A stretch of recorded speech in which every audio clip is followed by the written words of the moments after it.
আচ্ছা, এটা দেখে কি কারোর আদৌ মনে হচ্ছে এটা পনির? হ্যাঁ, একঘেয়েমি পনিরের রান্নার থেকে একটু হটকে এই পনির ভুর্জি। রান্নার প্রসেস খুব ইজি হলেও খেয়ে কিন্তু দারুণ স্বাদ। এটা বানানোর জন্য কড়াইয়ের মধ্যে তেল দিয়ে তার মধ্যে কিছুটা পরিমাণ বেসন দিয়ে দিতে হবে। তোমরা চাইলে বাটারও অ্যাড করতে পারো, আমার কাছে ছিল না বলে আমি দিতে পারিনি। তারপর এক এক করে কুচনো পেঁয়াজ, আদা, রসুন, টমেটো সব তেলের মধ্যে দিয়ে ভালোভাবে মিক্স করতে হবে। এবার দিয়ে দিতে হবে পরিমাণ মতো লবণ, হলুদ গুঁড়ো, কাশ্মীরি লঙ্কার গুঁড়ো, আর যে যেমন ঝাল পছন্দ করো সেরকম লঙ্কা তোমরা দিয়ে দিও। আর দিয়ে দেবে সামান্য পরিমাণ জিরে গুঁড়ো।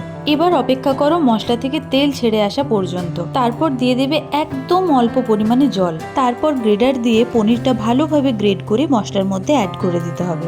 দেখো, আমি কিন্তু পনির খেতে খুব একটা ভালোবাসি না, কিন্তু এই পনির ভুর্জি আমার দারুণ লাগে। আর এই রান্নাটাও খুব ইউনিক। খুব কমজনই হয়তো এইভাবে পনির বানিয়েছো বা খেয়েছো।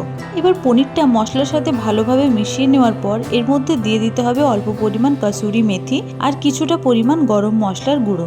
ব্যাস, আর একটু নেড়ে চেড়ে নিলেই পনির ভুর্জি রেডি।